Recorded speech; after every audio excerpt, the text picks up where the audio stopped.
Coronavirus variants, particularly those with infectious mutations, continue to spread, particularly in areas where community COVID-19 immunization rates are low. To reduce the risk of coronavirus infection in children who are too young to be vaccinated, as well as adults who have not received coronavirus vaccines, it is critical to use proven COVID-19 precautions such as mask wear when in public, indoor settings. Indoor activities are riskier than outdoor activities, Millstone writes, but risk can be reduced through masking, distancing, hand washing, and improved ventilation. Children infected with the coronavirus can develop complications that necessitate hospitalization, as well as spread the virus to others, so parents and caregivers should be aware of this. In rare cases, children infected with the coronavirus can develop a serious lung infection and become critically ill with COVID-19, and deaths have occurred. As a result, both children and adults must take precautions to avoid infection. COVID in infants. It appears that coronavirus-infected women can pass the disease to their babies in very rare cases. Infants can become infected soon after birth as well. According to the Centers for Disease Control and Prevention, CDC, most newborns who test positive for the coronavirus have mild or no symptoms and recover, but serious cases have occurred. Pregnant women should take extra precautions to avoid the coronavirus, including speaking with their doctor about getting a COVID-19 vaccine. Although there is no evidence that the virus that causes COVID-19 is present in breast milk, it is critical to follow safety guidelines because COVID-19 can be spread during breastfeeding via respiratory droplets. How to avoid COVID. Testing your child is the same as testing yourself. Babies are frequently tested with PCR in the same locations as adults, or they can be tested with a rapid antigen test, RAT. If you use an RAT, make sure it is appropriate for the age group in question, as not all RATs can be used on children. If it is suitable, it will be stated on the package. Otherwise, talk to your pharmacist about the best test for your child's age. It is also crucial to adhere to the directions for the specific test you have purchased, as they will differ. Keep other people and pets as far away as possible from your home. They must wear a mask if they must be around other people. Children under the age of 2 should not wear masks, nor should anyone who is unable to remove a mask without assistance. Coughs and sneezes should be covered with a tissue, discarded, and hands washed immediately. Wash your hands for at least 20 seconds with soap and water, or use an alcohol-based hand sanitizer. If possible, stay in a separate bedroom and bathroom. Dishes, glasses, cups, and eating utensils should be used separately and not shared. Symptoms of COVID-19 in a newborn. COVID-19 symptoms are generally milder in children and babies than in adults, and some infected children may show no signs of illness at all. The following are COVID-19 symptoms in children and adults. Coughing or chills, breathing problems or shortness of breath, aching muscles or joints, throat discomfort, new taste or odor loss, diarrhea, headache, new exhaustion, vomiting, or nausea. Some COVID-19 and flu symptoms are similar, making it difficult to tell which is present. People with flu-like illnesses should avoid exposing others and get tested for COVID, Millstone advises. Testing for the influenza virus is also important because available medicines can help reduce symptoms in those who have the virus. Fever and cough are common COVID-19 signs in both adults and children. Adults are more likely to experience shortness of breath. Pneumonia can affect children with or without obvious symptoms. They may also suffer from a sore throat, extreme fatigue, or diarrhea. However, severe illness in children with COVID-19 is probable, and parents should be vigilant if their child is diagnosed with the disease or exhibits symptoms. Risk factors for serious COVID-19 in children. According to the study's findings, some children may be at a higher risk of developing a severe case of COVID-19 that requires hospitalization. Health disparities can affect Black and Latino children under the age of 2, making them disparately vulnerable to severe illness. COVID-19 complications. Children born prematurely. Those who are obese or have chronic lung disease. If you suspect your child has COVID-19, trust your instincts, especially if the child has a cough or fever. If you do not have a doctor, contact your pediatrician, family care practitioner, or urgent care clinic and carefully follow their isolation and testing instructions. How to take care of COVID-19 positive baby. If your baby has a confirmed or suspected case of COVID-19, you can take steps to put her at ease while also reducing the likelihood that other family members will contract the disease. Quarantine. If your child tests positive for COVID-19, she should stay at home for at least 5 days and take precautions, such as avoiding older relatives who may become very ill from COVID-19, for 10 days.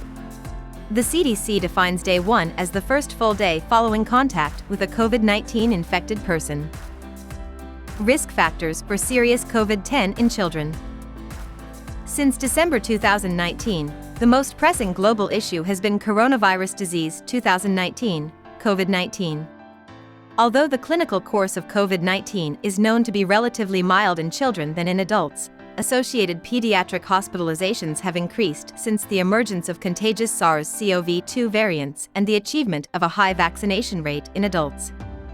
Given these global and domestic circumstances, we believe that risk stratification in children infected with COVID-19 is critical for making decisions about hospitalization priority in children infected with SARS-CoV-2 and vaccination priority against COVID-19.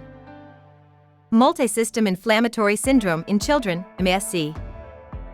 Following a coronavirus infection, some children may develop a condition known as multisystem inflammatory syndrome in children, or MASC. If your child has a fever of 100.4 degrees Fahrenheit or higher that lasts more than 24 hours and at least one of the following symptoms, contact your family doctor or pediatrician right away.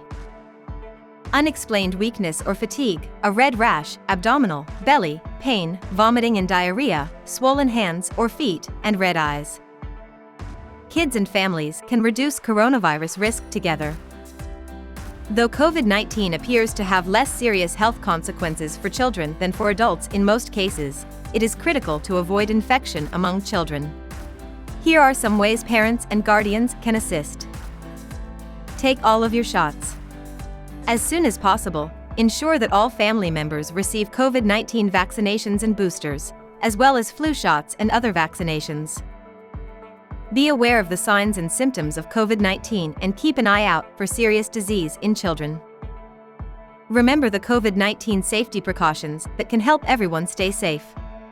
Wearing a mask and physically separating yourself from others, especially if COVID-19 cases are prevalent in your area, can protect your family and others who are vulnerable to infection. Hand hygiene should be practiced. After using the restroom, sneezing, coughing, or blowing their nose, before eating, even snacks, and immediately after returning inside from outdoor play, children should wash their hands.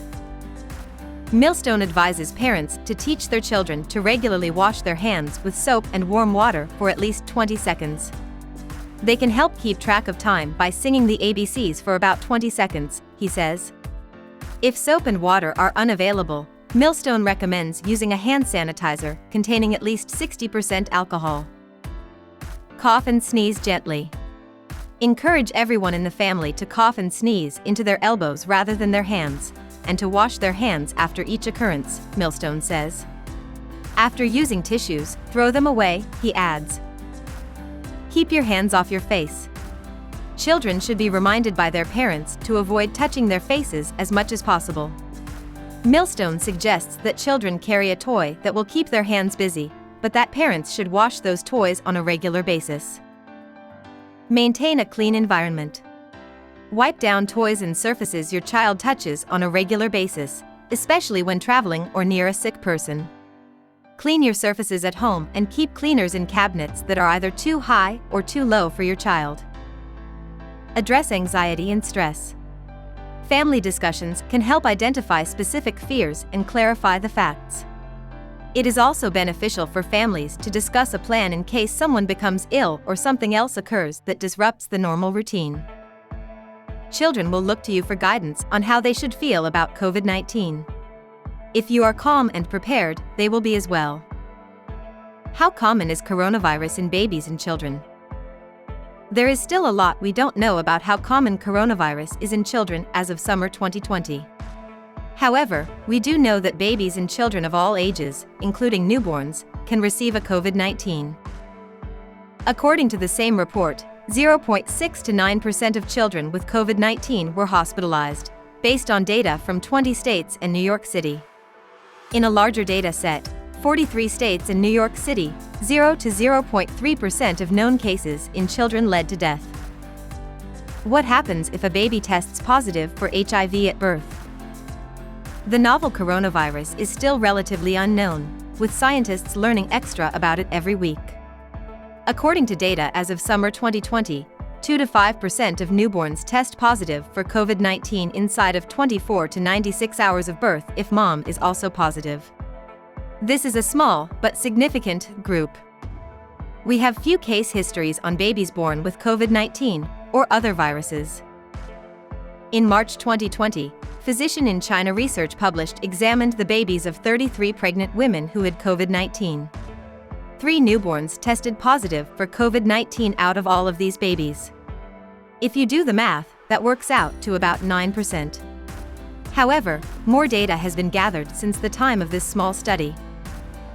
The research detailed what occurred before and after the babies were born.